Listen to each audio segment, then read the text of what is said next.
You're listening to the Main Event Moto podcast. What's up, Motoheads? It's episode 166 of Main Event Moto. I want to give a huge shout out to the sponsors that make this happen. Fly Racing, Mika Metals, No Toil, EMT Racing, Viral Moto, and All Meat Creations. Thank you boys so much. And of course, motosport.com, All American Chevy and Clean, Screen Printing Done, Guts Racing, Scott USA, DRS Suspension with Race Tech, and our new friends at Blendzall. Joe, what's up? What's up, Bruce? What's up, Bruce Almighty? Out there in your poncho at the cookie bake at the bake sale. At the bake sale. Hey, was the poncho that bad? Interviewing cardboard cut. It was bad enough to where I had to shoot you a little tweet over it and say, nice poncho, bro. Oh, I know. I saw that, dude. Hey, you know what? So Maggie was here. We go to Target. There's no ponchos. We go to Walmart. There's no ponchos. And we end up finding one poncho in like the camping section. And I'm like, okay, it's clear. Like, it'll be good. You can still see the logo underneath. I'm good. And it wasn't good. Yeah. It wasn't good. I looked like a homeless man. You need to get the Fly branded poncho, bud. I know. I'll get Jason Thomas on it. Yeah. The Bruce Almighty, dude, cooking at the bakes. What did he do again? Like the biggest cookie or something? Cookie sale or something. Yeah. It's like the biggest cookie. Hey, my cardboard cutout. Tell me you didn't like me interviewing that guy. That was funny. Frank. Yeah. Frank. Of course, Frank. Frank's a big winner. Hey, and you see me give Knuckles? No. After it went back to Alpha Rig, I gave him a little knuckle tap, and it made it on there too. So. That's funny. What up, Joe? How we doing? So good. Missing. Hey, want to hear something about Blendzall? Yeah. So Blendzall, new sponsor of ours, right? They're known for their two-stroke stuff, their pre-mix. They're just, that's what they're known for. And I'm digging on these guys, and I'm doing my research on them as we're bringing them on board. And the word on the street is that their premix has this smell, right? That's like identifiable. And I'm like, all right, well, send me some. And remember, I told you they sent me a bunch. Well, I asked Maggie, I said, hey, open up some of that Blendzall and tell me what it smells like. Dude, she tells me that if there was cologne that smelled like this, I might get a third child out of it. Whoa. Yep. She said, if they come out with a cologne and it smells like this, we might be in business for a third. Damn, that a boy, Blendzall. So Blendzall, I want more kids. I'm a little soft on it because I don't want to get back to Maggie. I kind of privately to her, I'm just like, yeah, whatever happens. But I've been kind of trying to propose a third or fourth one out of her. And Blendzall, I need you bad. Let's make this happen. I need more. I want more kids. She told me on the Main show that the factory's closed. It is closed, but that was before Blendzall entered the picture. So Blendzall, the game changer for the Blair family. Seriously. Oh man. So how you doing back there, bro? What's the word from home? How we doing? It's just chilling, buddy. Just holding down the fort, waiting on you to come back. I know. Hey, it's we're almost halfway there. 3 races down, 4 to go. Before we get into a couple things, I'll just give you all the listeners on an idea on what's going to happen here. Cooksey came by earlier with Logan Karnow and Travis Delnicki. So we did the rest of the show. I did the rest of the show with them. It's already recorded. Joe, you're going to love it. I know you love Cooksey. But yeah, had a couple privateers join the club, and it was pretty cool. Good timing too. Logan Karnow, Joe, I know you don't know these guys as well, so I'll give you a little backstory. Logan Karnow made the 450 main on his 250, which that don't happen often. So big props to him. And he did it in elevation where the 250s literally run like 200s. So huge props to Logan. He'll be on the show, and he was a good guest. I was very happy to have him on. And then Travis Delnicki. Listen, I didn't get to it with him when he was here, and I should have, but me and him have a history. Okay? Oh, boy. It's not a very good one. Oh, boy. It's not a very good one. I want all you Motoheads, when you're done listening to this show, to go on YouTube and type in Daniel Blair horrible crash. And you're going to see something not good for your boy. And what I'm getting at is the rider that caused me much pain to my face in that video is a young Travis Delnicki. Oh, no. Yes. But he's cool. We're cool. I've hammered him on it a bunch of times. You know me, I'm not a grudge holder. So I like totally just messed with him, hammer him. But we never talked about it when he was here. But I want you all to watch that video. You're going to see a certain Suzuki cause me a lot of pain, and that's my boy Travis Delnicki. Oh man, okay, that now I got to check that out. Yeah, it's not good for me, but otherwise, all good, dude. What'd you think of your boy Cooper Webb? I mean, he didn't get the win, but dude, you. Oh man. Yeah, I mean, I'm assuming you got to just respect the hell out of what you saw. That was. Hey, I do. I don't know if his haters do or not, but I respected Wednesday's race, and of course this weekend's too, man. So check it out. Good. Did it seem weird to you that Eli, like, just for the championship, was taking some unnecessary risks going for that win, right? Did it seem odd to you that he was willing to do that with the championship kind of in a good spot? Absolutely. I'm pretty sure I figured out why he was so willing to take that chance. Is it an authoritative chance? I mean, he's racing authoritatively. Authoritatively, Joe. Get it right, you idiot. Sorry, Daddy. I'm sorry. Dude, you know what? Listen, I talked about it with Cooksey. We'll get to that in the show. But look, man, I got to be straight up. Authoritative sounds cool, and authoritative sounds stupid. Hey, authoritative sounds like it should be a word. It should be, right? I'll give you that.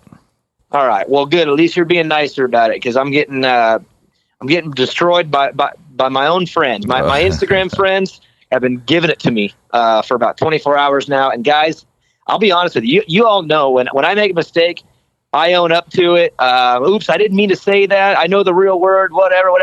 Dude, this one, I really thought that was the word. Like, when these people were DMing me telling me I was wrong, I had to look it up because I thought I was right. English is hard, brother. I got that right. But hey, check it out. So, Wednesday, Cooper Webb gets the win, right? On the gate for the main event. And I heard rumblings that this happened, but I didn't know the details. But now the details are all kind of coming out because we did a little recon. And let's just say we know now. But Cooper Webb, and I don't know what spurred this. I think I know, but I'm not ready to go public with that yet. But I think I know what spurred it. But Cooper, with the bikes off in the stadium, pure quiet. Like, just, dude, it's so quiet in there, it's eerie. Apparently, helmets off and everything, just turns over to Eli and Ken and just says, "You mother effers, ready for a battle?" Ooh. And apparently, from what I understand, this was like somewhat provoked from something else. This wasn't just him being funny with his boys, because they're not his buddies. Like, you know that. They're not his buddies. Yeah. But, dude, when I heard that he said that, my respect level went from 100 to 105. Like, dude, that is so old school. Like, and the crazy part is, dude, I got a photo and I sent it to Cooper too, because I had to throw this at him. But there's a photo of him on the start just swerving. I think Swap Moto maybe posted it, or maybe Vital. Like, dude, swerving Eli and Kenny on the start straightaway into the blocks, dude. Like, this guy and his mouth and the things that he says and the timing and when he says it, dude, he's just like, I said, dude, I can't respect him anymore, dude. What a boss. That is pretty funny. Dude, I mean, think about it. You say that on the line, and other people around here, you better win.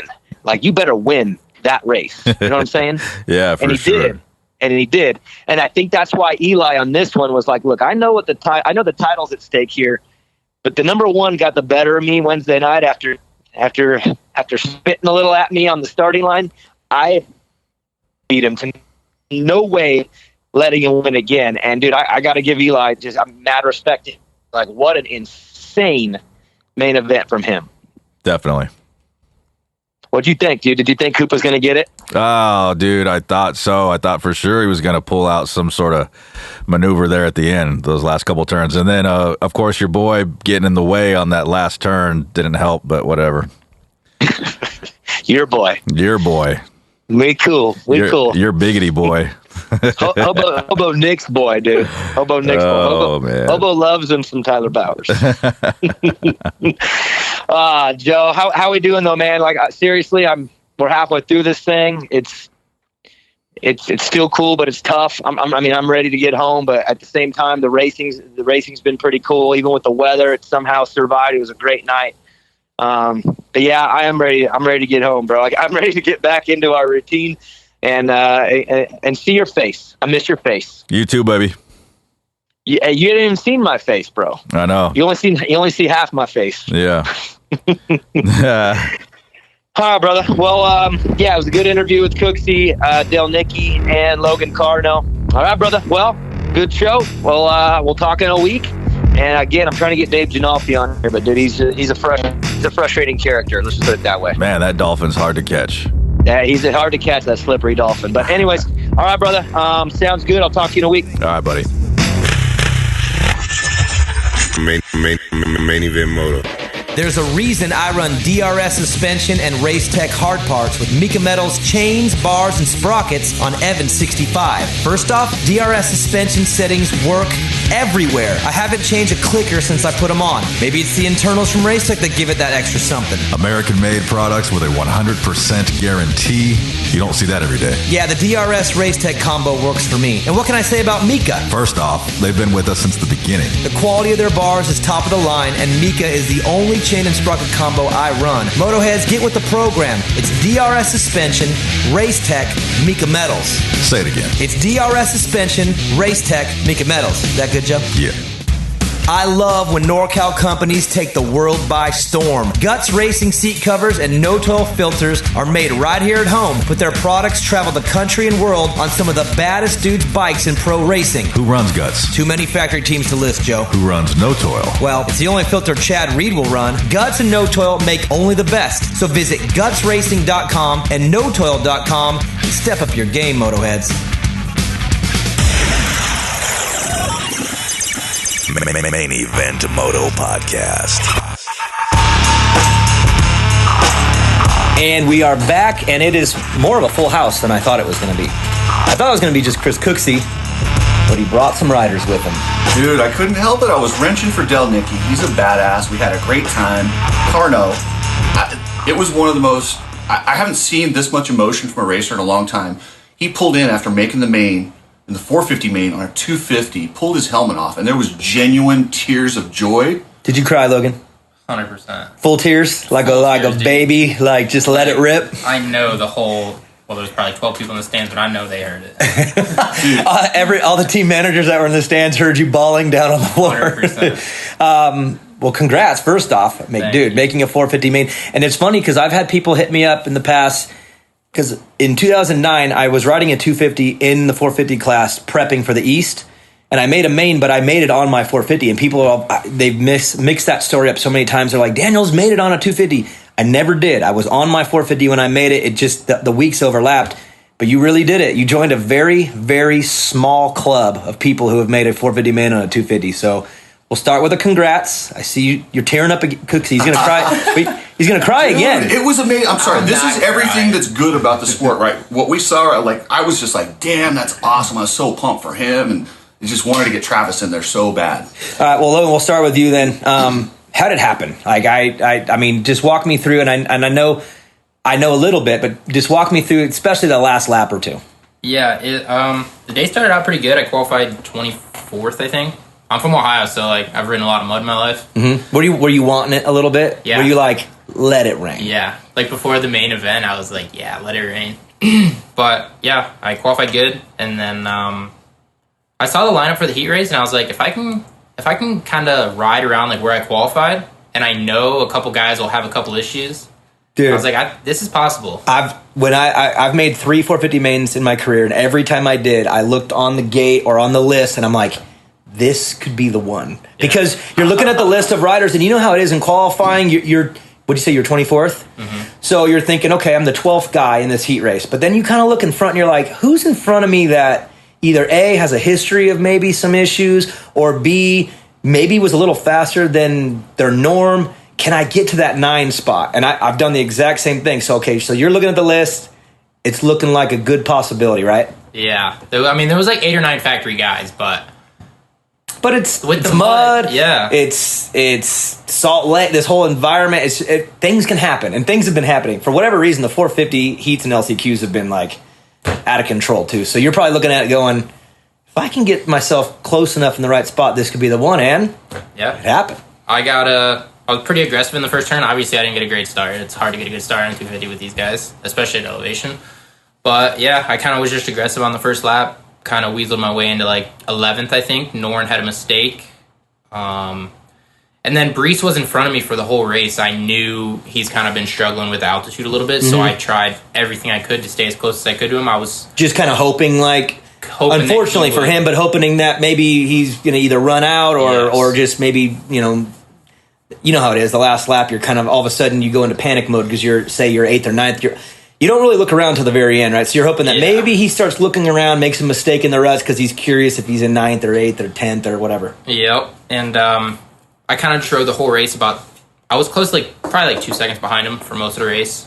And then in the rhythm section before the whoops, he made a pretty good mistake, and I passed him, but he was still close enough to the inside of me. He ran it in on me pretty good, and I think he knifed the front end in one of the ruts and fell. And you knew right then? Or did you know that was in? Yeah. Well, only reason I knew was because I knew Carlin Gardner was behind me, and I saw Carlin's pit board behind me that said 11th. So his notes, his pit board told you where you were. Yeah. And then once you got by Brees, and how much time was that? The last lap? Yeah. So you had 2 straightaways. 2 straightaways that I was pretty sure. What were you feeling in those 2 straightaways? Oh, dude, I was so pumped. My mechanic, I was like, I put the number 1 up. I was like, am I in? He nodded his head. I'm like, no fucking way. I was so pumped. And then you go to the finish line jump and you're like, did the biggest fist pump of my life. Dude, how was that wall, dude? Emotion just hit me. I was like, dude, I've been waiting my whole life for this moment. I thought I heard weeping and tearing. I didn't know where it was coming from, but now it all makes sense. It was all the way back there. It wasn't raining. It was his tears. Yeah. yeah. What brought down more moisture? The clouds above or you and your helmet? Yeah, it was close. Well, congrats, man. Travis. When he gets back, the funniest thing is he's crying. He's happy. He looks over at me and Travis. He goes, It's official, right? Like he had this doubt. Like they're gonna review it and go, Nope, sorry. And I double check on my year in. We reviewed the tape. I'm sorry, you're out. I never actually saw any proof that I was 9th. I just saw my mechanic said yes. So I was like, I was still hoping I got back. God, that would have been so bad if I ended up getting 10th. Oh, I got 9th. And Travis, for you, a very high start, but not rough, but. Yeah, I mean, I guess I can't be too bummed, but I am bummed. Were you 3rd or 4th in that heat? Turn basically 4th. I was 4th for 2 or 3 laps. It felt like forever. What were you thinking, honestly? I really thought I had it. I was kind of. Probably my problem was I kind of took a couple looks back, and I was like, I still have a gap on there's a group of dudes behind me. And so you knew there was a pack, but you knew you had some room. Yeah, and I was like, all right, I think we can do this. And then I made a mistake, blew a rhythm section, and literally the whole pack got by. Like a pack of wolves, right? I know that feeling where everything's going well, and one mistake, and it's like, what? And then the next minute is weird, right? It's one mistake turns to 2, 3, 4, 5, and all of a sudden you're like, what just happened? That's exactly what happened. I blew 2 rhythm sections in a row and on that track. Do you feel, though, that gives you a little bit more confidence knowing, now I've been up here, now I know that, so now the next time you're up there, you won't have those feelings as much? Because I feel that this is always a learning process. Every part of it is, right? Yeah, for sure. I've never put myself in a spot to even be, close, I've always gotten terrible starts, and even my LCQ start, I was 5th on lap 1, so that was I don't know what I did different. I mean, I know in the heat, I just got lucky. I had an inside gate, and I was like, I don't know why nobody would choose that, But I'm going to jump in there. All the dudes next to you had muddy tires. So I went up the side, spin your tire. So he spun the tire. On the thing in the back? Had extra, so the knobs were out, and he got that extra grip. And right when he jumped off, it was awesome. He cut right over on Lopes, and I was like, yes, great start. He nailed it. Nice. How's the trip been for you guys so far? I mean, I haven't had a chance to speak to the riders too much. Obviously the circumstances are a little bit tougher when we're there, but how's this trip been? I mean, for me, it's felt sort of like a little bit of a summer camp thing, you relocate for a while, you're here now. Has it been fun? I mean, are you guys enjoying Utah? I mean, yeah, I feel like this is we've talked about it. I think this is the best place you could be stuck for 25 days, right? I mean, yeah. Steve on Pulp joked about maybe Hawaii would be better, and I'm like, okay, I'm saying realistically what could be better than this. There's nowhere better than Salt Lake City, Utah to just be hanging and having a good time and being somewhere away from home. Yeah, it's been sweet because I being from New England, this is a completely different atmosphere for me. So, And have you ever been here before to Utah? Yeah, a couple years ago I came, but we did the race and then So didn't get to experience it. You were in and out like we are mostly all the time. So this is your first chance to like be here. Yeah, and I don't think we really haven't done too much stuff, but now that I have like a few days, between races, I definitely want to get out and do some stuff. The mountain biking game has been. I haven't gone yet either, but apparently it's just off the hook here. Everybody is like heavy. I mean, there's people that are saying like, "Hey, can we do 7 rounds next year in Utah too?" Because they're literally loving being up in Park City, and mountain biking is unlimited, and it's a cool spot. Yeah, it's sick. Logan, you having a good time? Yeah, I love it out here. It's sweet. We just, like Travis said, we haven't done a whole lot out here. We went road biking a few times. We went to hot springs. We like hiked up to some hot springs, which was pretty cool, and then. We went with Bubba Pauly to like this beach. I don't know, it was like an hour away. It was pretty sweet. With like big mountains in the background, and yeah, we've been having fun. And Chris, why are you road biking in the mountain bike mecca of the world? Come on, because bro. I don't have my mountain bike with me. Because his mountain bike okay. fell. Okay. Oh yeah, dude. Funny story. What? I had my damn mountain bike on the back of my car on like a little bike rack. On the way here? No. This was like a few months ago. Oh, okay. I just haven't got around to it yet. The stupid bike rack you lost? broke going down the highway at like 60 miles per hour. So yeah. Oh. How many people did you kill behind you? Well, dude, actually, it didn't hit anybody. I got so lucky. Did you get the bike too? Oh yeah, man, but she's talking. Nobody ran it over? No. 60 mile an hour. It's a little rough for a mountain bike to be skipping along the road. Yeah. So the tires are like. Oh man. Well, I don't think they're fixable. Congrats to both of you guys, and it's good to talk to you. I'm glad you're having a good time, Cooksey. Let's pivot, and I'm glad you guys are here too because I want your opinion. You, Logan, didn't get to experience it like the rest of us did, but that 450 main was. I'm going to put it on my list of it in the top 5 of at least me being at a race. Top 5 that I've ever been. Like my own heart rate was raised. I was in shock back and forth. I felt like that was one of the best 450 mains we've seen, and it was just 2 stubborn dudes who did not want to back down. And we were on the receiving end of that gift. What a race. Dude, watching the heart that those 2 dudes showed was just... At first, you thought when Tomac finally got him and gapped him, it's over. But dude, Cooper is just tough as beef jerky. He found that new rhythm. And the risks those guys were taking with the triples and and skimming the whoops. You guys know that track was nasty and dangerous. And they were riding it like it was nothing. It was... I mean, that's why you see them lap up to... Did it get to? They got to 3rd. The only guy that didn't get lapped was Jason. Okay, and I'm thinking, you know how close everybody is, right? In the sport, it's a quarter second, half a second, 1 second.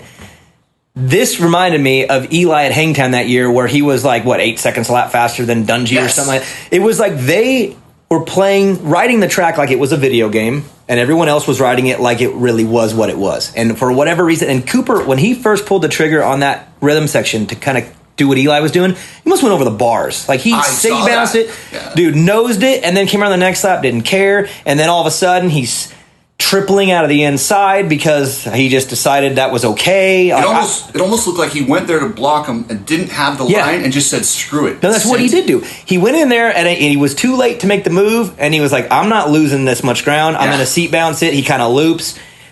That was just, like, if you're looking at the character of these athletes, you just want to go up and pat both of them on the back and say, you're what makes the sport great. You guys are incredible. And for me, again, I get caught up in my own job when I'm there and doing what I'm supposed to do.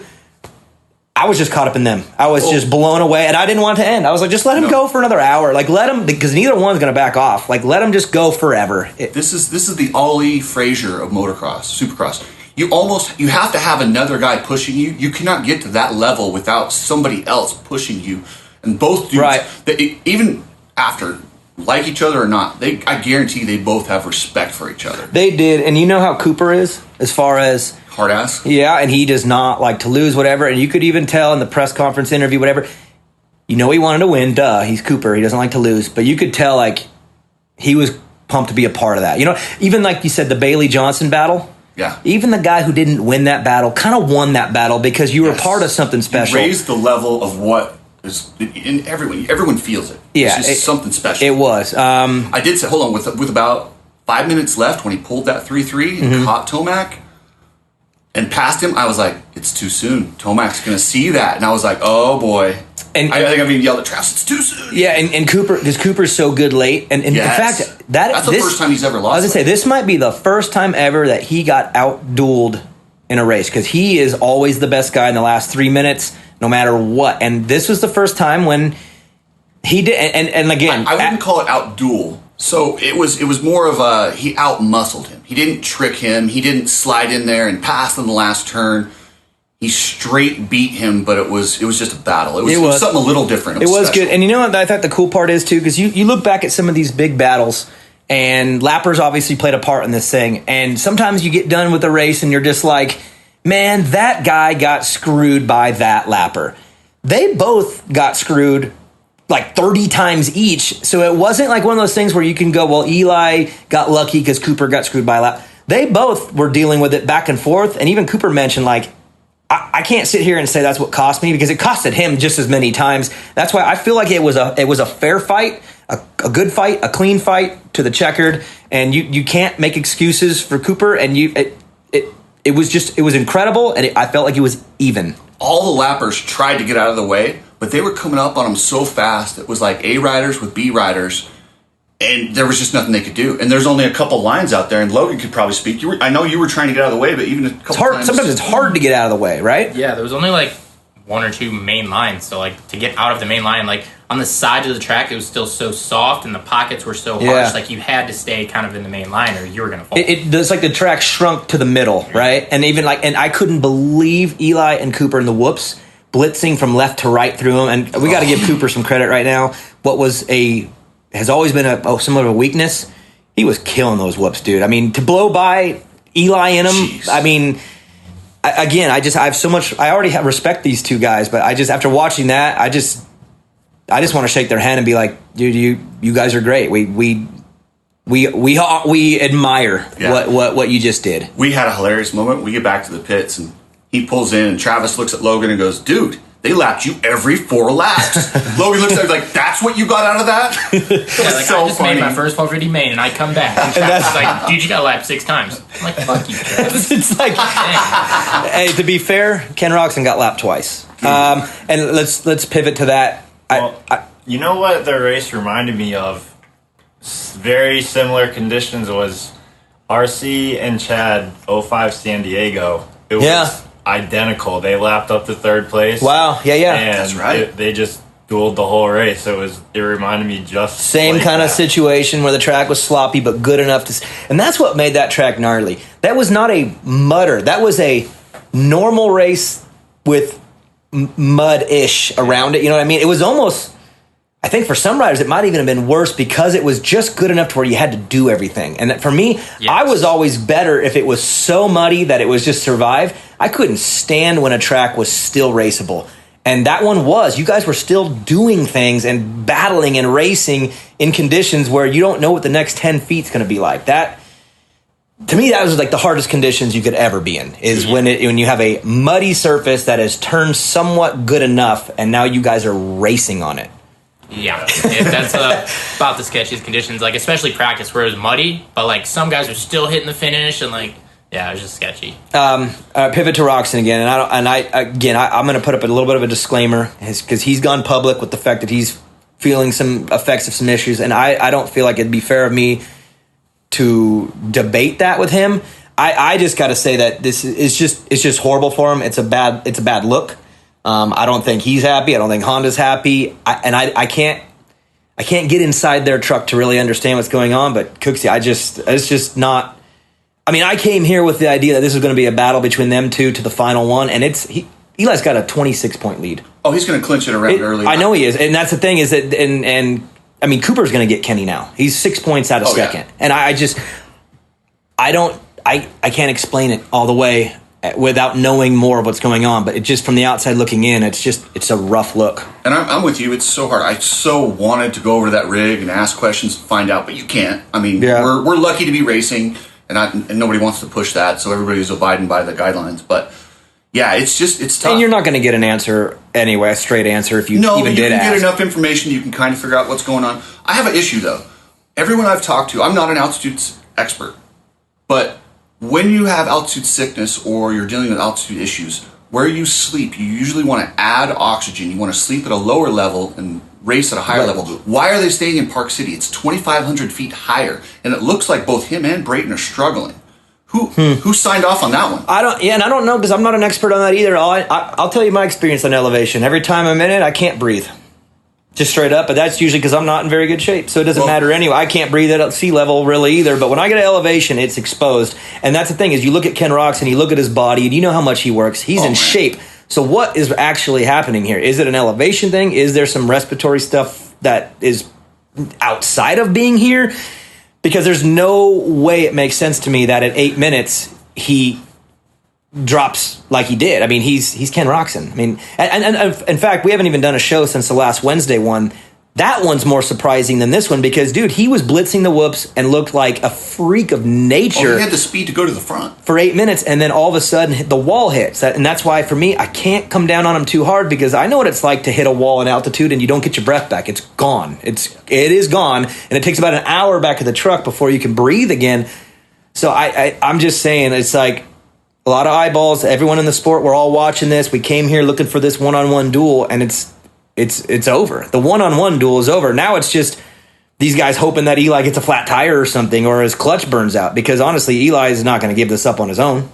Yeah, and I look at Ken Roxon, and I wonder, you see Tomac and Webb and their mental toughness. Nothing bothers these guys, and this is new for Tomac because he used to crumble. Clearly that's done with.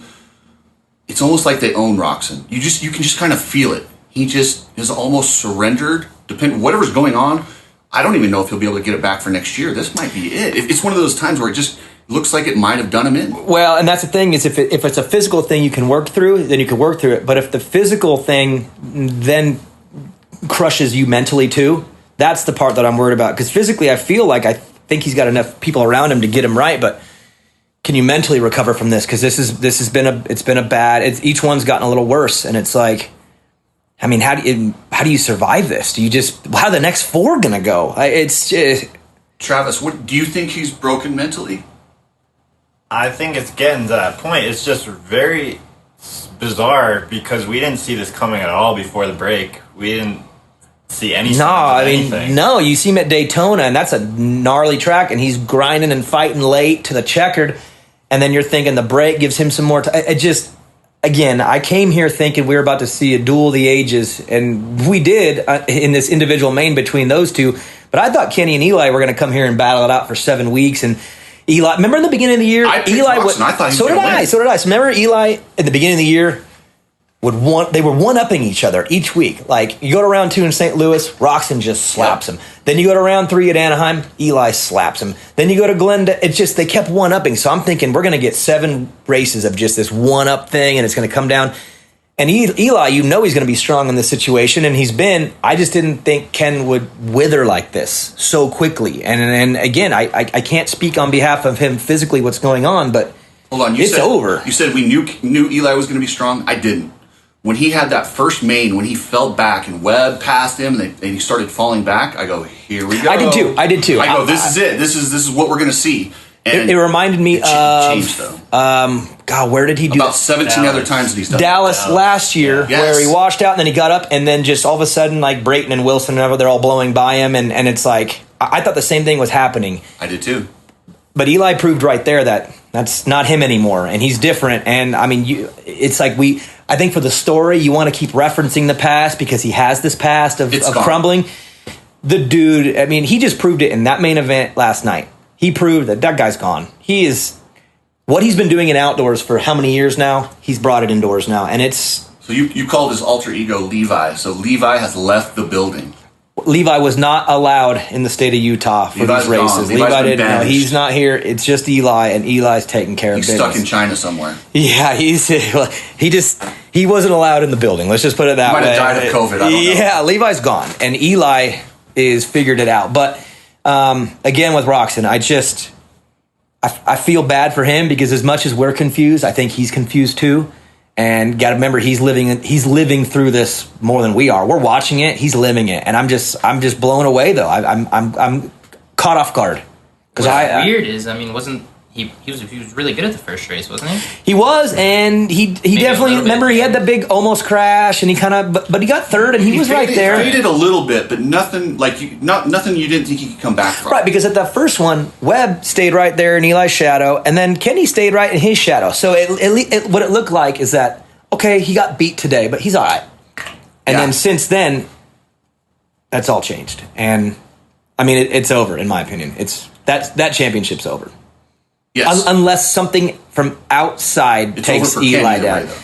Yeah, because I don't see how you can bounce back and then come out on Wednesday and all of a sudden and win. Like, you know, even if something horrible and unfortunate happened to Eli, Webb's winning this, not right. Because you could just tell who's lasered in, who's focused in, and just eye on the target, and who is trying to figure out what the hell's going on. And a completely different note. Did you see what Benny Bloss did to Kyle Cunningham? Yeah. Holy, what was that about? He was like lapped. He apologized, I think, on Instagram or Twitter or one of them, and it was hilarious. I think it was. I don't know what was going on the whole lap before that, but you guys know how it is when you're at a race and you're in a battle and you're frustrated and you're just finally like, I got to do something, and then you just make the wrong decision, take him below that. And I think they even said on the broadcast, assured destruction. I was like, wait a second. He's lapped. Why did he do that? I think Ralph or Ricky, one of them even said, you can't do that, because Ricky said it before. If you're going to hit somebody, you can't go down with them. Correct. And so, like, you lost. You may have won. You might have taken him out, but you took yourself out, too, so it was a loss. Cunningham stands up and just looks at him and goes, really? Like, yeah. What was lost on my fantasy team? So I saw that. I was not happy. We're going with fantasy. Are we there, Mr. I won't pick myself? Speaking of fantasy, who did you not have on your fantasy? Well, I didn't pick myself. Do you think that would have gave you a little bit of extra motivation to hold on to that ninth? It could have. Okay, I drove out. I'm his mechanic. I'm not allowed to be media because I didn't make the cut. I'm not here for a month. So I said, Travis, you need some help. I'm going to drive out. I'll help you. Let's get you in the main. I came here to get him in the main. I'm not here to just screw around. And he's doing his fantasy picks. I go, cool, you got yourself? No. I'm like, what? I was really pissed. I'm like, no, man, you got to change your whole mentality. If you would have picked yourself, you may have willed yourself into it. That's the mental block. Everything in your life, you have to put towards that. To be fair, he's probably got a lot of things motivating him to get in the main. Fantasy's probably at the bottom of the list. No, he's not going to cross the finish line and go, yes, for fantasy. I don't know. he's going to go, yes, for me. He seems pretty into it, but I'm like, dude, you pick yourself. You better pick yourself next week. And I was like, let's do this. Like, let's get out there. It was fun. But then we had to get him some goggles. Luckily, Dave Ginolfi. I showed up. I go, where's your roll-offs? I don't have any. What? So you went to Ginolfi. Ginolfi saved us. Got him some roll-offs. I'll let him know. Scott USA crushed it. Let's not tell you your other sponsors. But yeah, it was good. Okay. Outside of those three, who's impressed you in the 450? We're going to stay on 450 for a minute. Yes. Who's impressed you in the 450s outside of Eli, Cooper, and Ken, which we've already kind of covered? Travis. J.A. He's just been so solid. He's been grinding, huh? I feel like if he could get a whole shot, I feel like he has a chance to hang with them. At least more of a chance than anybody else, you know? And, I mean, honestly, all the Rockstar Husky guys... Yeah. He's been not putting himself in a good spot, but he's been riding well. Sixth, did he? Ooh, he's good. And he's fighting, digging deep too, and Zach too. That whole team has been. They've been doing well since they've been here. Yeah. Hey, Same for you. What's the Bobby Hewitt story? Ooh, I don't know. You know what's crazy is we obviously are digging because that's a big story, and I've run into a road. I've run into a wall. I like Bobby Hewitt. So did I. I mean, so do I. He's good. I think there's some. From what I've gathered, internal conflicts way above the level that I think we would probably ever hear. You know how there's stories in this sport that you kind of know, but you'll never really find out because it's way too high up. It's one of those. I don't think the truth will ever come out on that. And I always wondered how he would fit in a corporate setting because he's not exactly your corporate guy. He's a self-made businessman, and I always wondered how.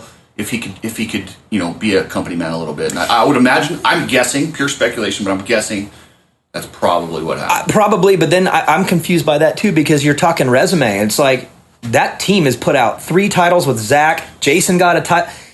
In a sport where there's been some teams that have been very unsuccessful for a long time, that team's been successful under his umbrella. So it's confusing to me. You know as well as I do when it comes to corporate, sometimes logic and results don't even matter. It's about playing the politics. And maybe that's what it is. And again, I don't think we're ever going to find out. And I'm speculating. But to your point, the team itself, Travis, every rider on that team they've been awesome. Logan, what about you? Just what stood out to you in the 450 class? Since, dude, you're part of that club now, bro. I'm kind of a big deal now. Yeah, he's like, who's been impressed in the 450 class? Yeah, me. No crying. Yeah. No, it's awesome. No, I think kind of the same thing. I think JA has been riding really, really good. I feel like that dude could almost start last and still work his way back up to the 4th or 5th. There's no quitting him right now. Have you noticed that he's been digging the whole way through? And him and Zach seem to have this like unspoken little thing, because they have gone back and forth, and I know they're buddies and they give each other a hard time. You know what? Hey, let's take a little break, because my other phone has been going off, and it's the wife. So we'll take a little break. We'll come back and we'll do the 250 class. Sorry, guys. Main event moto. Look good? Check. Protection? Check. Fly Racing has had the gear game on lock for years, but the Formula helmet has taken Fly to another level. They didn't just make a high-quality helmet, they redefined the standard for the most important piece of safety equipment on a rider's body. Use your head and protect your head. Run the Fly Formula helmet. Then cover the rest of your body in Fly's Evolution and Kinetic gear lines. Easy decision.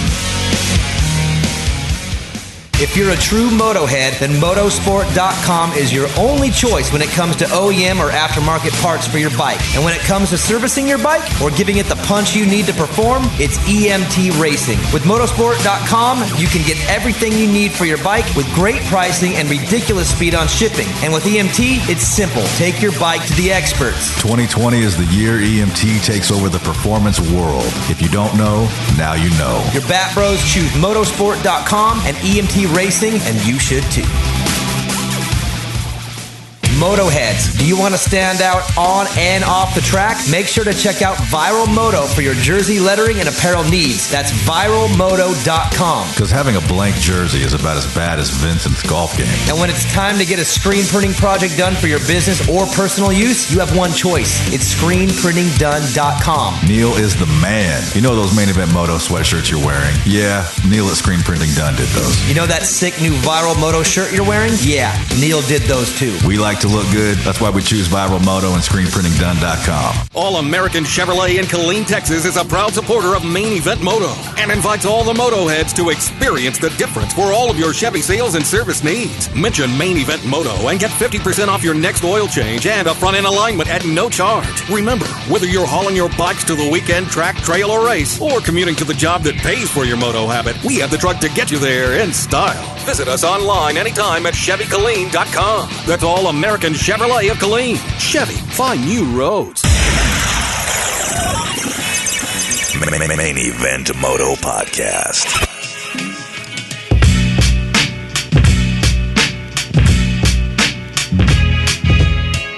And we are back. I apologize, but duty calls when the wife is all over you. And maybe I probably should have checked in with her first before we started doing this, and I muted all of her calls and never responded to her texts. Cooksey, you know she's not that clingy, but...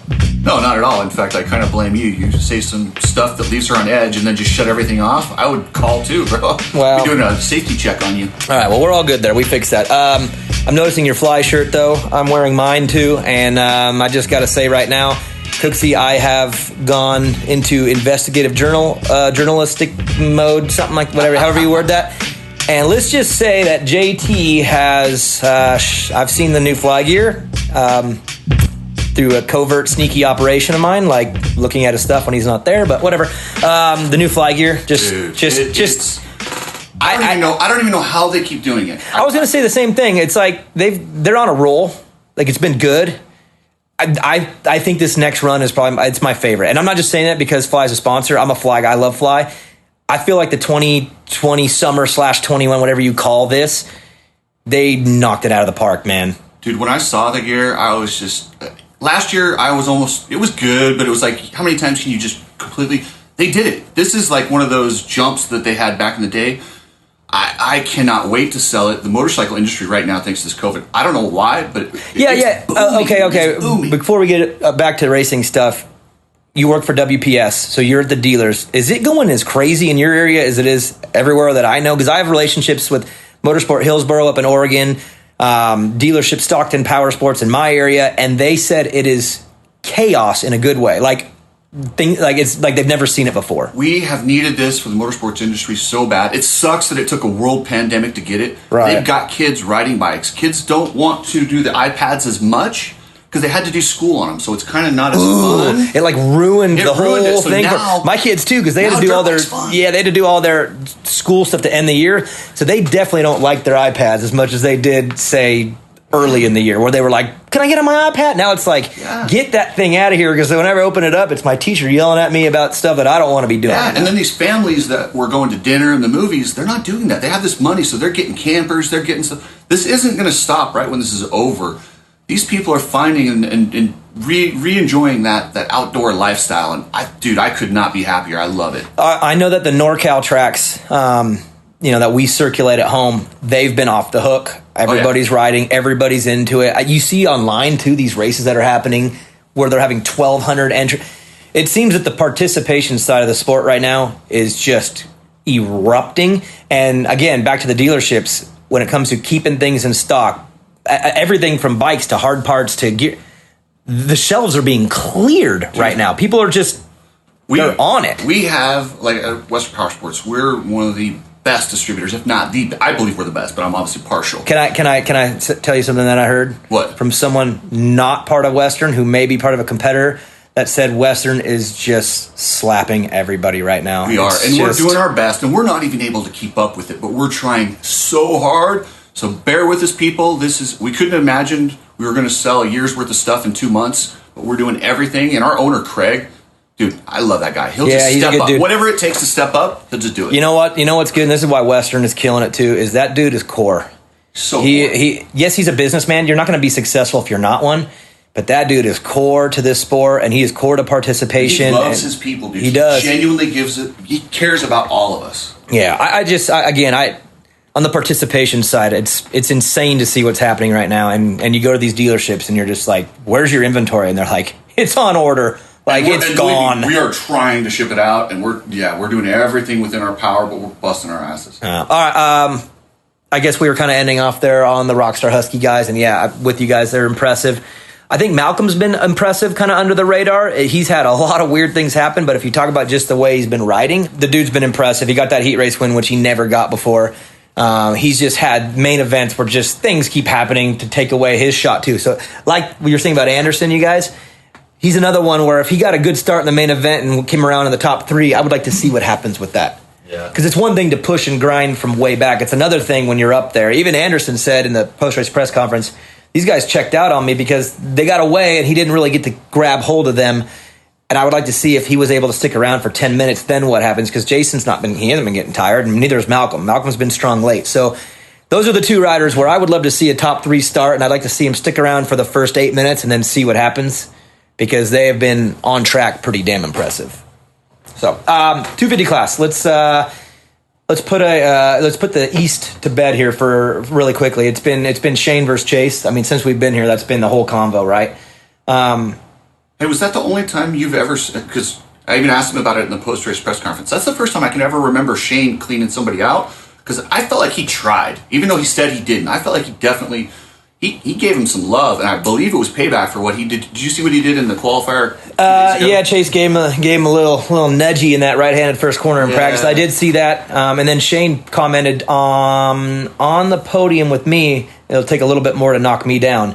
So you could tell. Look, I said it in the broadcast too. You haven't watched it back yet, right? Not yet. Okay, Shane has had this thing about him for years now, where he is so good and so powerful at times, but then it just kind of slowly goes away, and you're wondering, like, when is this guy going to take a stand, be more aggressive, and be just take what he wants? We haven't seen that from him in all these years where he's been. I swear, I'm telling you, dude. He looks so much more badass, right? God, he looks Before that, mean. he looked like a guy, like a Cub Scout leader. Now, I'm sorry, he looks like a badass. No, he looks way more intimidating, way more now, and maybe it's moved into his attitude, or maybe he just is I mean, think about it. As a racer, you're constantly evaluating yourself, right? And if he's looking back, he's probably going, "Man, I've been in the championship hunt multiple times, but I just have never been able to close it out late. I need to be more aggressive. I need to be more dominant. I need to take what I want." And to me, that move on corner number 2 of that track to dive right in there and give him some.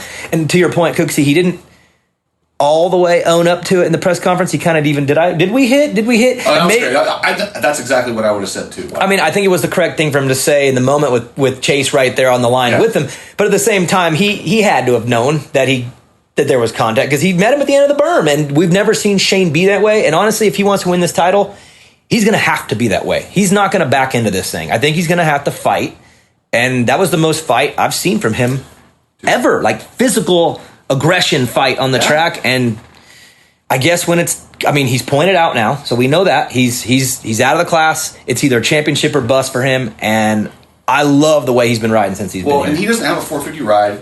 Sexton does, and that's got to be like, I got to beat this guy, and I can set myself up because there's going to be an opening somewhere.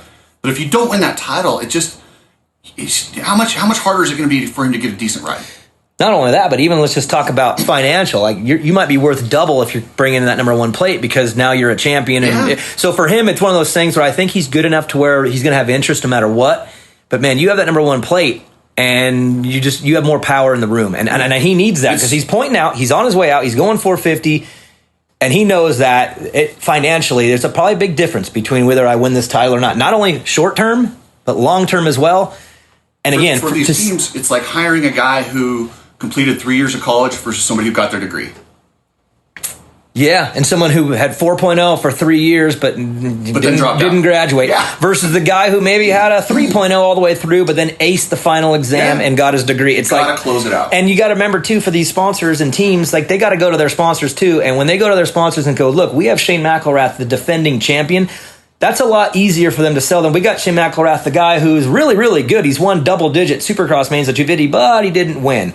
I mean, that's part of the equation, and I wouldn't be surprised if that even cost Adam a little bit this year. If he would have closed down that indoor title and won the outdoor title, you got a lot more negotiating power in the room than when you only have one of the two. And for Shane, he has to win the title. And honestly, his career depends on it, in my opinion. And I know we're coming off of a Chase Sexton victory here, but I think this trip has been a Shane McElrath win. I mean, to go 1-1-2. Chase had to win yesterday. That was the only time he's going to get conditions that are favorable to him.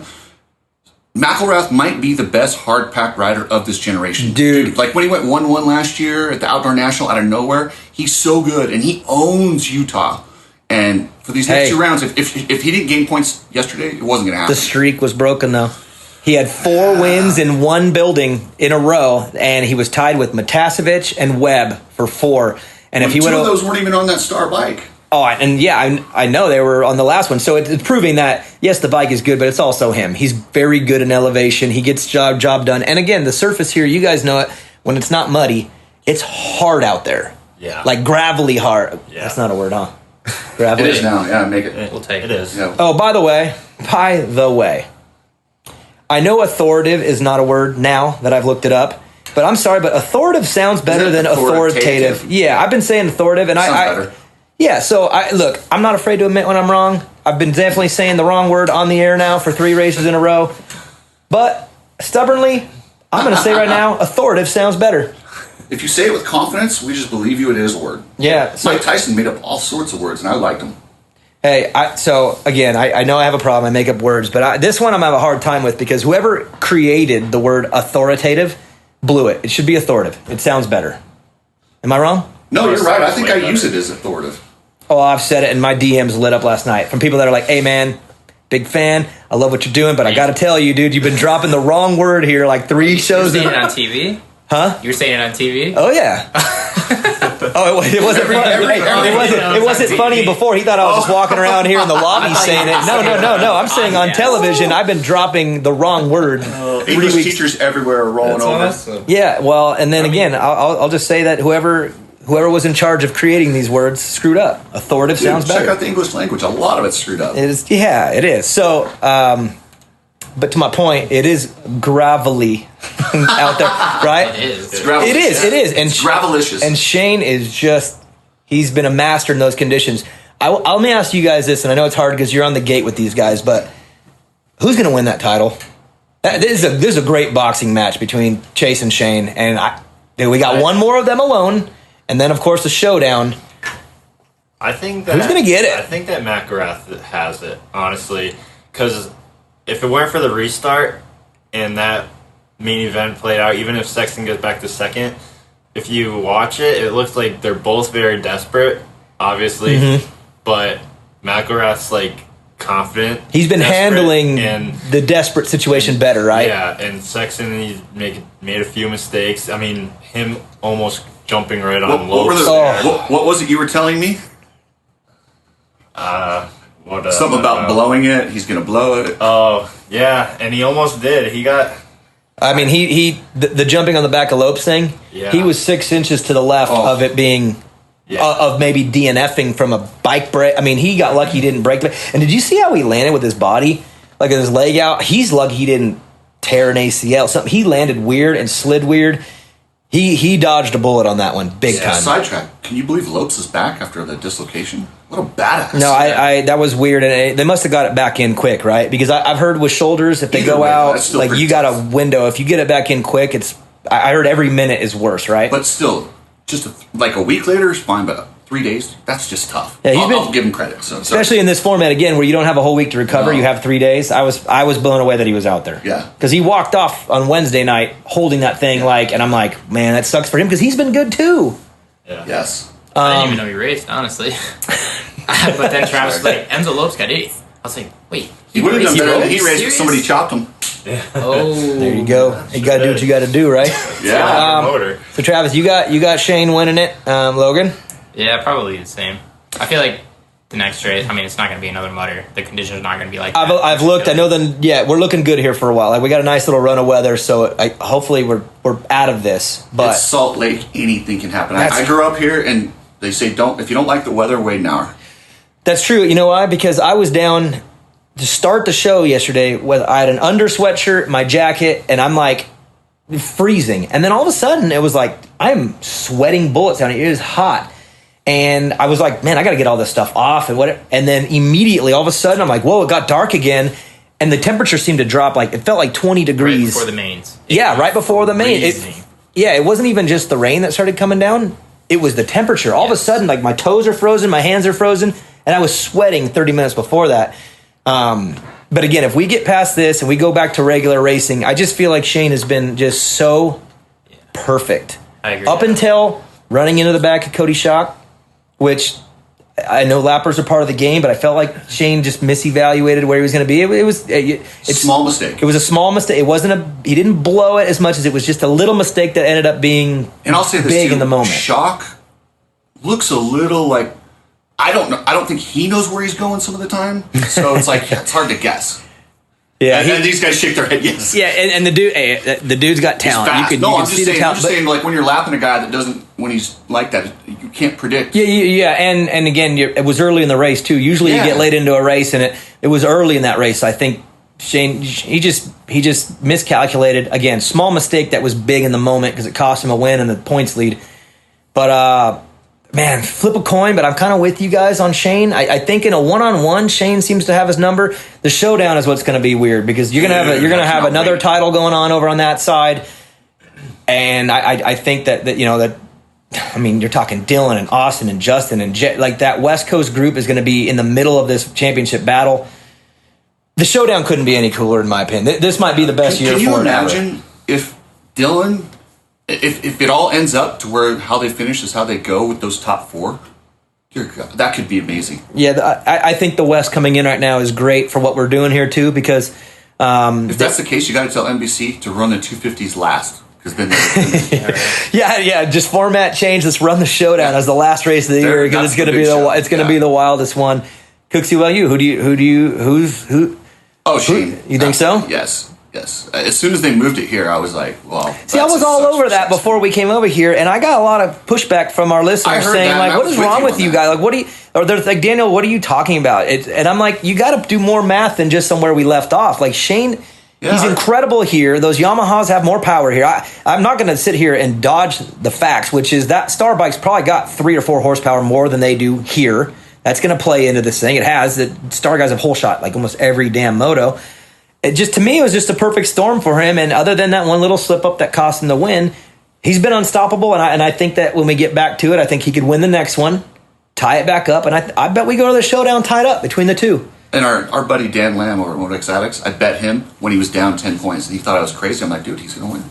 Now it's like the other way around. He'll almost give me odds on it. Yeah. By the way, on the post-race presser, was it not funny? Did he not look like he was in witness relocation with the shadow? No, what it looked like is, those videos, where they talk. But they don't want to know who they are. They don't show the face, but you kind of get, he was pretty dark in there. You couldn't see. We knew it was him. Yeah. Anyways, the 250 East has been, this duel one-on-one has been, I think it's been great for a big discussion over the championship, but it also has, it's been so focused on them too, rightfully so. And that's why I'm happy for the West, because we just get that fresh blood in here. There's a lot more storylines, like Jet's coming back, Hunter's making his debut.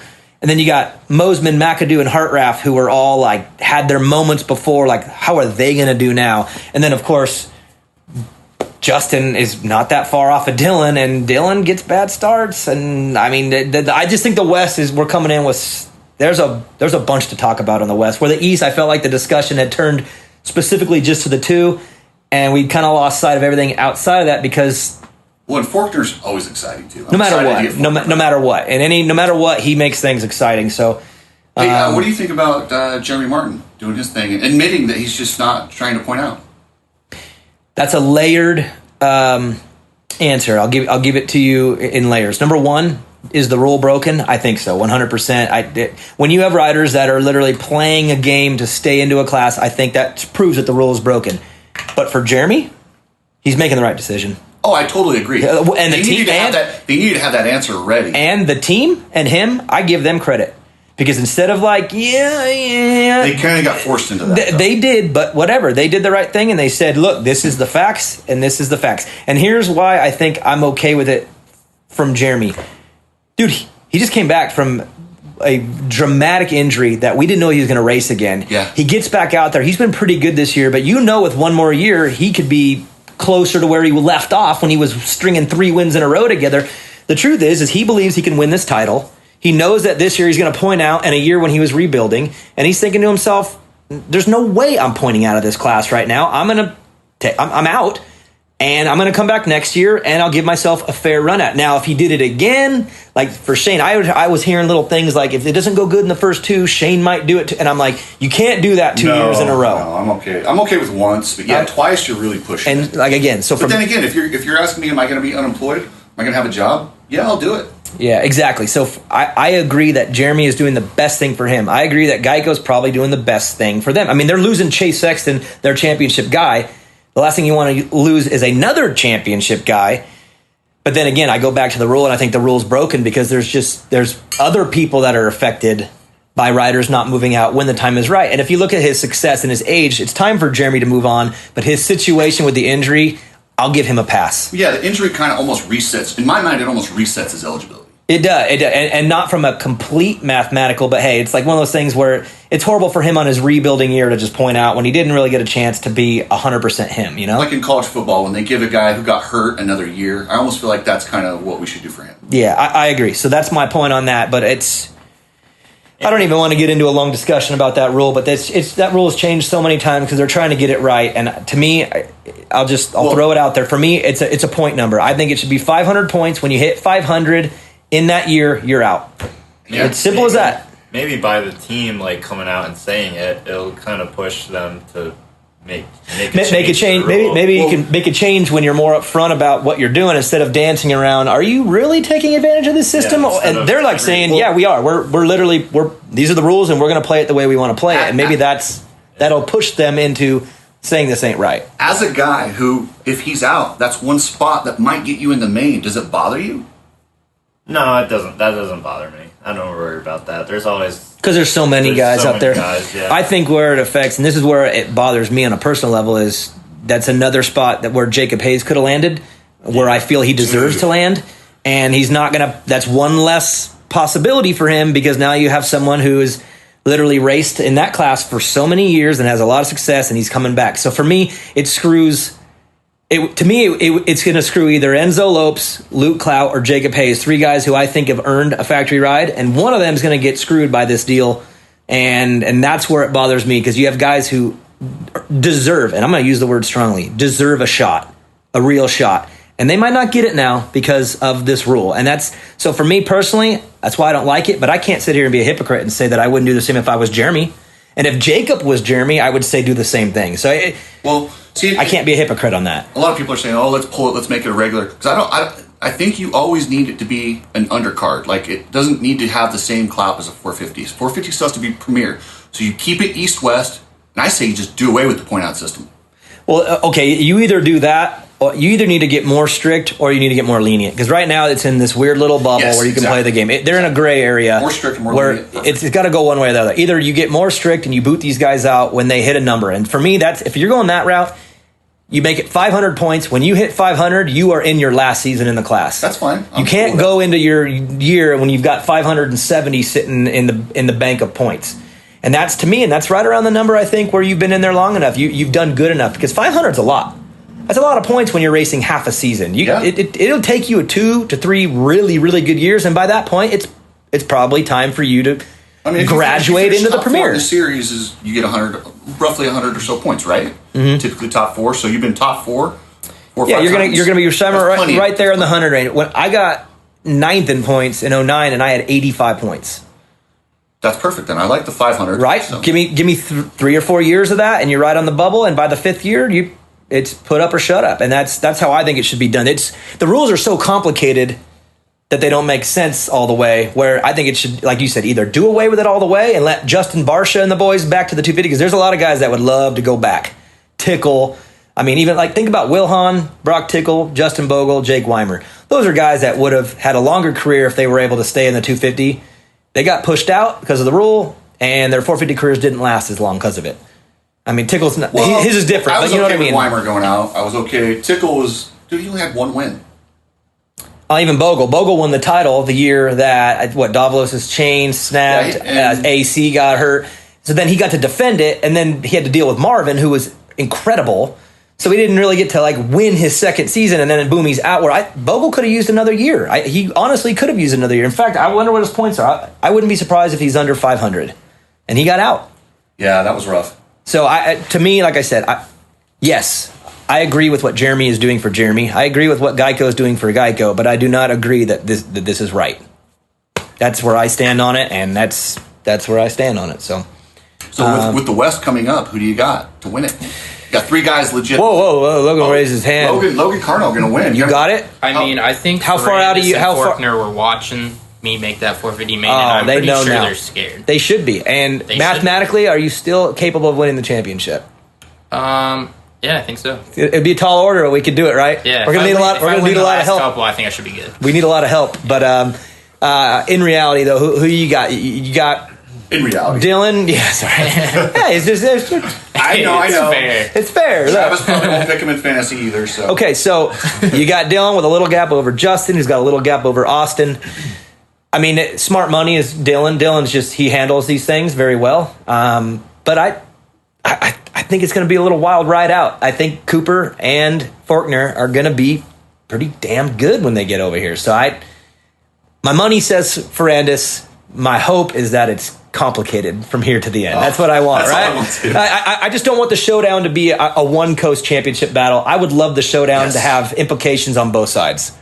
Remember last year how it came down to Sexton and Cooper on the East, but it didn't. Cooper was nowhere within range of Sexton that night. Chase had that thing in the bag from the first turn on. I want legit championship battles where it's stressful. I want one coast screwing the other coast championship over, and then them screwing that coast championship over. Oh yes. I want Ralph and Ricky in the booth losing their mind trying to keep up with what's happening in the points, because both sides are absolutely just destroying each points other. As they run, Ralph will just lose it. And that's why I want it to be that way. Can they please stop that? The points as they run do not matter until the last round in this sport. It's not like car racing. It's different. You can talk to him about that, but I'm out on that one. Okay, I'm sorry. But, Travis, start with you. West Coast, who's getting this title? Remember, we have... Do they do one? No, they do. They're doing 2 alone and then a showdown. Shootout. Yeah. Yeah. Sorry, I'll call it showdown, my bad. It's hard. That's what it's called. It's really hard to bet against Ferrandis, but I mean, Cooper started off every season. He starts the season off hot. So if with the break, if something like that comes up and he comes up on fire, that could make things interesting. And the West has got some players in there that can really screw Dylan on a bad start, and Dylan gets bad. I don't understand how you're on a star bike and you weigh like 140 pounds, you have bad start. I mean, unless that's the problem. It's got to maybe be mental. It's got to be some sort of mental deal. Or he's just too light and the bike's too fast and he can't, he can't control himself, on the gate. Maybe he's just over revving or something. I don't know. But anyways, money's on Ferrandis, but I'm with you. I think Cooper and Faulkner are both going to make this very complicated for him. Logan?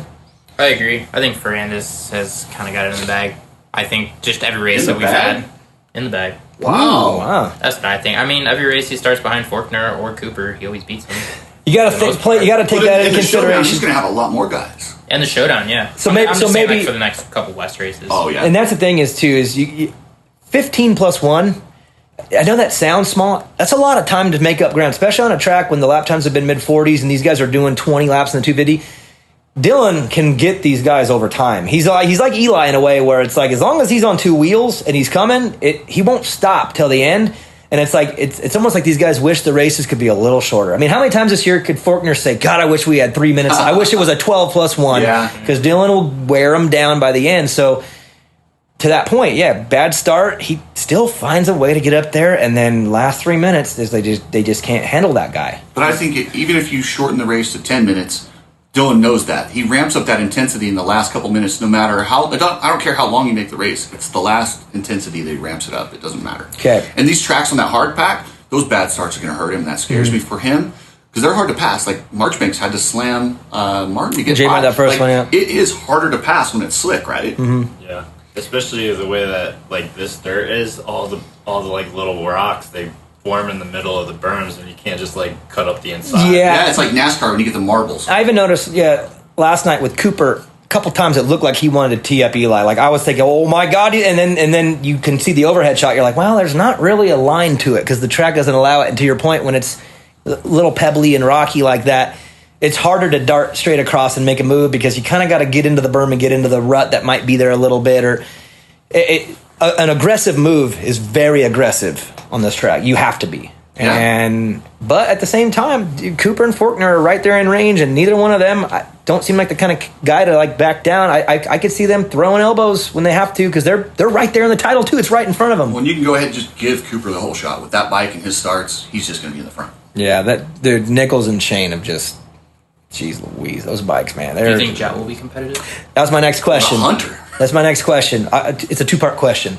Who does better, Jet or Hunter? And then I'll double down. My second question would be, does Jet win one of these final three? Who going to? I don't know. Just jump in. Who wants it? Go for it, Logan. You race him. God, I don't know. Like, I want to say no. I want to say it was just kind of a one-off race where he just had a really good race. But then you got to think back the week before. I mean, it's St. Louis. He almost won that one too. I know your problem going all the way in is the sample size was small, but damn, that sample of Jet was insane. Like we're talking like third race ever, and he was going head to toe with Dylan to the last straightaway, and you're like, that happened. That wasn't a joke. But at the same time, the sample size is so small. I'm wondering, were you just on one for 2 weeks, or are you going to even be better? I mean, I'm hearing. My sources are telling me he's better than he was back then, and which he should be.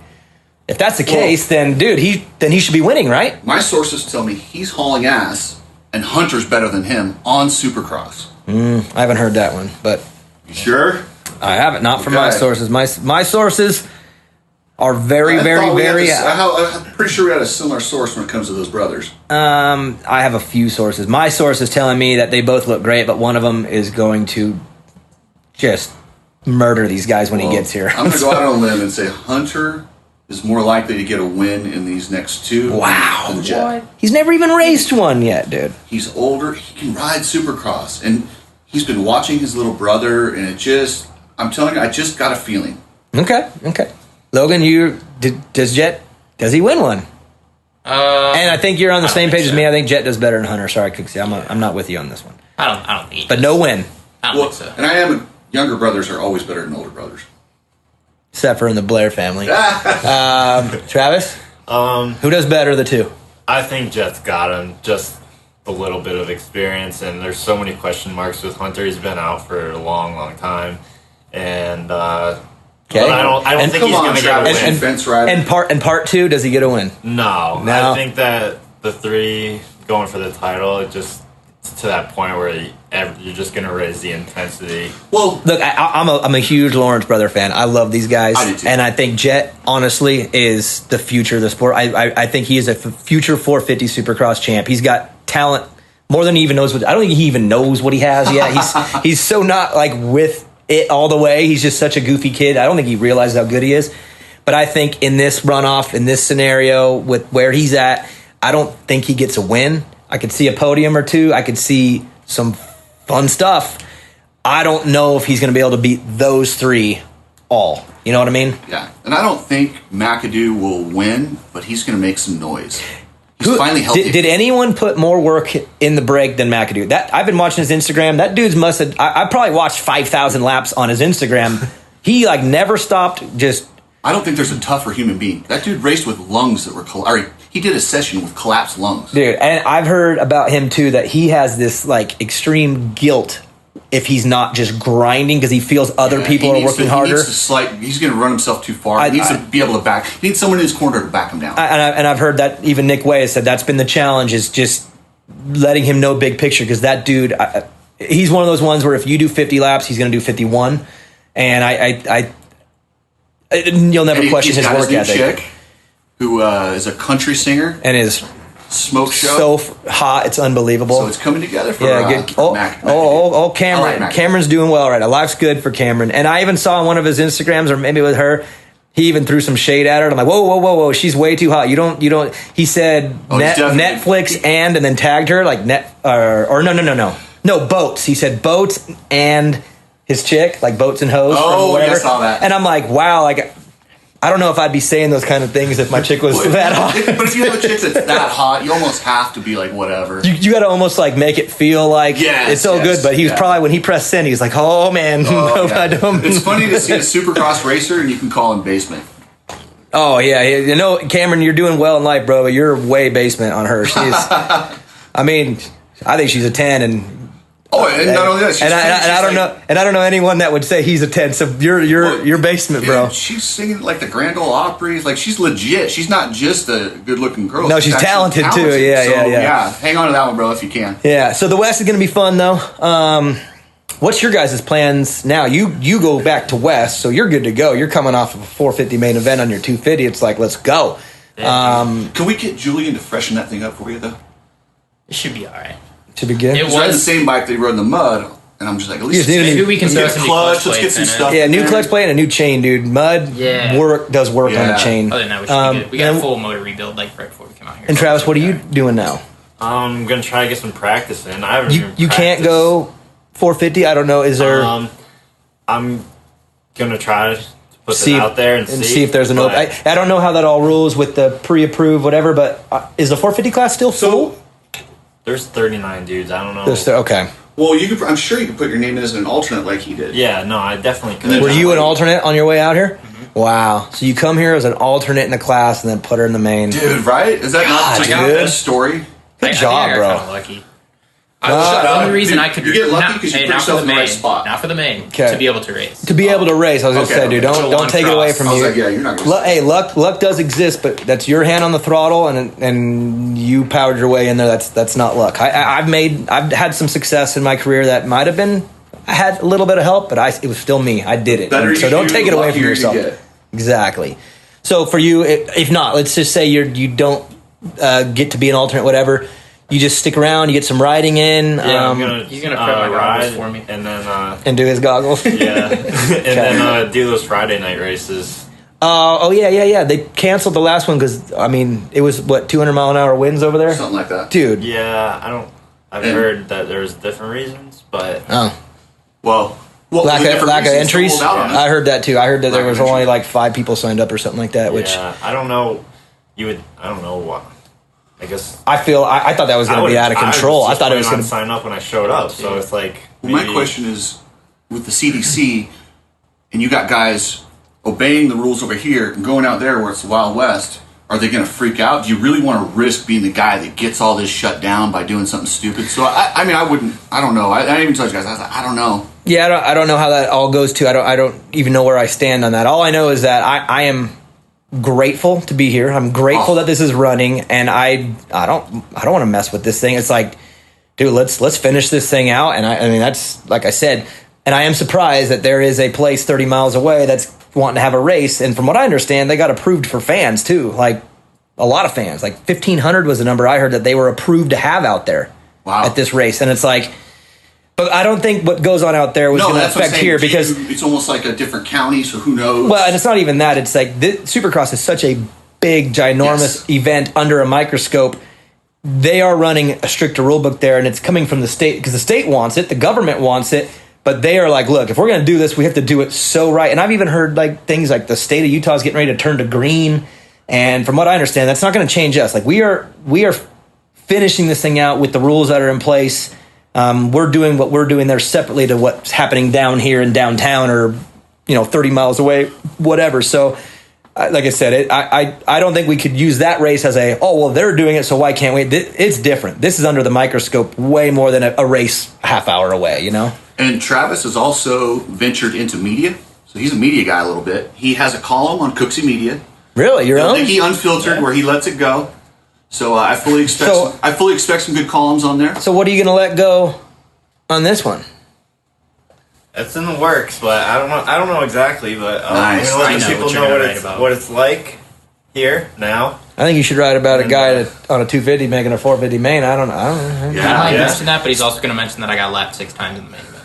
That's fair. That's how he rolls. Unfiltered. Hey, you got to. Truth is the truth, man. Yeah, I know. Hey, hey, Logan, you got lapped 6 times. Do you care? Absolutely not. There you go. We were laughing like, dude, you were done when you lined up. Like, dude, I got lapped on like the 5th lap. Yeah, you come around. You're like, I got lapped 6. That's it? I thought it was 7. I felt so bad because right before the main, I go, dude, just keep going, and at least 5 dudes will retire. It's like the first main ever that everyone finished, and he's like, I'm like, dude, I'm sorry. I finished the whole race, dude. Got and nobody retired. I'm like, oh boy, I feel like a dick for that. Yeah, usually you're on the line and you're looking over and you're like, okay, there's the 3 or 4 that aren't going to be able to go the distance here. Would you have guessed that? Honestly, I would put money down every time that at least you're going to get 3 DNFs. I thought there'd be 5. I guessed 5. Dude, the first race, like 7 guys didn't finish. He's on the gate going, dude, I'm going to get 12. I might get top 15. Yeah, I'm going to get 12 from this sucker. And you're not only that, you're thinking it's raining out, it's muddy, fried clutches. What? Did you see Barsh's bike? No, was he hammered? Oh my god, dude, it was smoking out the whole track at points. Oh, no, I did at the very end. The last 2 laps, it was smoking. I got to just throw this out there, too. Is Guy B the one that got the shot of Hill?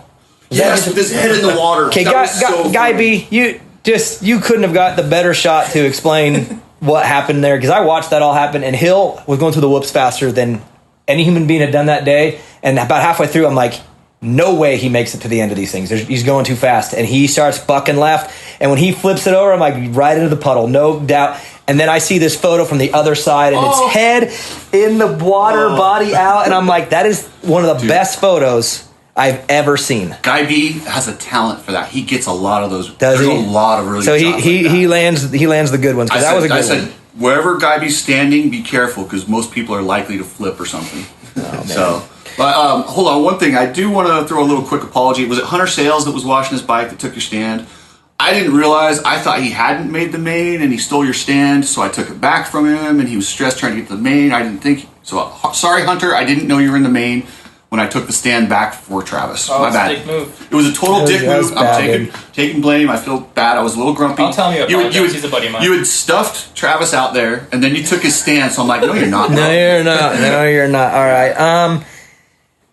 Parting words then. What we'll close this thing down, Travis. Just overall, again, your experience here, having a good time, happy, ready for the next one? Yeah, I mean, I didn't think I was going to be here. I'm literally here because I got laid off my job and had nothing better to do. So you got laid off your job. What was the job? Machining. So all right. That's why I'm here. So I'm just happy to be here, and I'm really happy with my progress over the first 3 races. So. And a little glimpse of what you can do now that you've been up there a little bit. Yeah, feels different up there, huh? Yeah, but it's a good feeling. It is. All right. Well, let's have a good 10 days or so and come back and put it in that main. How did it rank compared to your other mechanics? Pretty good. Like, you really wanted to wash the bike, it seemed, which most people don't. Did Cooksey overachieve or underachieve? It's because I don't know how to do anything else. It's like the one thing you're good at, so you're going to do it really well. Yeah, I mean, I'd say overachieved. Also, some of my better results. So there it is. And Logan, for you, what's the goal now? I mean, like I said, you just had a big accomplishment, but now your real reason for being here starts. What's the goal? I want to easily make it into the mains, both West races, and I want to be like reasonably. I think I could be a 10 to 13 place guy. Okay. I mean, like I think I can beat like Martin Costello and guys like that who are finishing around there. So you're seeing a pack of riders and you see where they're at and you know that you can be there. So that's where your expectation lies now. Yeah, I feel like there's a few guys like always like between 11, 14 that just have a little bit on me, like Alberson and like guys like that. But I just feel like I've been riding really, really good. And I'm happy. And you're here. Yeah, you've been riding in it. Huge advantage. You're coming off of a good ride, so again, that little uptick, Cooksey, you know how that works, man. You get one little ounce of confidence. You can turn that into a lot if you do. I've had issues in my career at times where I've done well, and then I've doubted, like, oh my god, I don't think I could do that again. And then I've had times where I've done well, and it's fueled into like a run where I've just become, for my own personal bubble, unstoppable in my own world, where I just start doing really well back to back to back. Because I didn't get in my own way. So I would just recommend you take what happened last night and just let that turn into power for you. Don't doubt it, because the mind's a powerful thing, and it can play tricks on you if you don't keep it in control. So, and I want to second that. Like I got some quality time with both you guys, and I was actually surprised that you guys don't. I almost feel like you guys should expect more out of yourselves. Like you didn't pick yourself in fantasy. Like I've been watching you all year, Logan, and I'm like, you have such a good style, that mountain bike style. Because people that don't know, he quit racing and worked at a mountain bike, indoor mountain bike park for a year. But that style, it helps you flow. And like, I absolutely could see you in the top 10, and I almost expect you to be in the top 10. Yeah, it's a perfect environment for that. So take that confidence and make it powerful. She's in 2 days or 3 days. God, this thing is wild, right? Is this weird for you guys that it's like we race, you have a recovery day, and then the next day you're like, okay, we're prepping, and then we're there again. It's so different and cool. I like it. Yeah. We were in the elevator to come here, and I was like, dude, tomorrow we have to be back at the stadium to get our bikes ready to race the next day. It's crazy too that I have not seen you two in this hotel. We're staying in the same hotel, and I've been a hermit. And you know what's weird is that I've been getting out and getting in, but I do at weird times, and so I haven't seen much. I mean, I know the Cowie guys are here. I know the Red Bull KTM guys. So I see them. Our timing seems to be the same, but I haven't seen you guys. We've been at the same hotel this whole time. So, anyways, Cooksey, what about you? You're out of here now. You jamming back? Yeah, I got to go help Western. We're jamming. We're kicking ass. I would love to stay here for a month. Are you going to come back for him then? Or because you have to do the test again? Well, did you mind the test that bad? No. It wasn't as bad as I thought it was going to be. No, and you ever see that thing where they put a balloon in your nose and then pop it up so it aligns your sinus cavities? No. Well, I've done that. Oh, so that's 100 times worse than this. Okay. So I wasn't scared, but it still tickled me. I mean, it was worse than I expected because I was all badass, and then my daughter was filming it. And I was like, I actually filmed myself doing it just so that I couldn't look like a sissy. I knew that if I have the phone on me, I'll have to look tough. So I looked tough in mine. My arm was a little shaky, dude. Like I said, it wasn't as bad, but it still wasn't good. I didn't like it. Any way. He was struggling pretty bad, actually. Like probably worse than anybody I've seen. Hey, do you guys have any reason why Jet Lawrence had 2 up his nose? He did 2. For fun. Was that just for fun? Because I didn't hear it with the volume up. I just scrolling through Instagram, and all of a sudden I look, and there's Jet with 2 of them up his nose. Oh, dude, I could 100% see that kid going, talking trash to the person, and just they're like, we'll just do 2 on this little punk. Yeah, and he looked like it wasn't a good go for him. He looked like he struggled, and at the end, 2. Hey, 1 was annoying. 2 would have been maybe pretty dramatic. Yeah, traumatic. We're gonna have to hear and listen to the volume on that one. Yeah. So how strict are they? Like, because I'm barely over the border in Nevada. I have to test again for sure. Yeah. Oh yeah. God, I mean, the rules are the rules. I can't get back here on Friday. Get back on Saturday to help him. But yeah, so sorry, Travis. Yeah, the rules are the rules. I did tell him if he made the main, I'd make it happen. But that was like Weege. Weege had a deal with Justin Brayton, where if Brayton got on the podium, he'd fly his whole family in, and it was kind of like the same kind of thing. If you would have gotten the main, man, he would. I did pick the hardest race to help. Yeah, actually, and for your sake, it was the right time to have someone here helping you, because the other ones were probably not as difficult to manage, but it was a little tough yesterday for the riders and the bikes for sure. Yeah. All right, guys. Well, thanks. And yeah, this has been fun. Again, I'm glad you guys, everyone did a good job. Cooksey, thanks for coming in. I want to give a huge shout out to Fly Racing and Mika Metals, No Toil, EMT Racing, Viral Moto, and Old Meat Creations. Thank you guys so much. And of course, motosport.com, All American Chevy of Killeen, Screen Printing Done, Guts Racing, Scott USA. Big love for Scott USA, right, Travis? DRS Suspension with Racetech. Thanks, you guys. And then Blenzall, thanks for being a part of Main Event Moto. And thank you guys for coming in. And maybe we can actually hang out now that we know we're at the same hotel. Yeah. They need to fill the pool up. I don't know if you noticed, but the pool, it's empty, but it's been filling back up. And there's rumors floating through this hotel that pool might be operational here in the next day or two. Which I brought swim trunks. I wanted to. I wanted to swim, so I'm hoping that comes through. Nice. Yeah, me too. All right, guys. Thank you very much, and thanks for tuning in. We'll catch you in a week.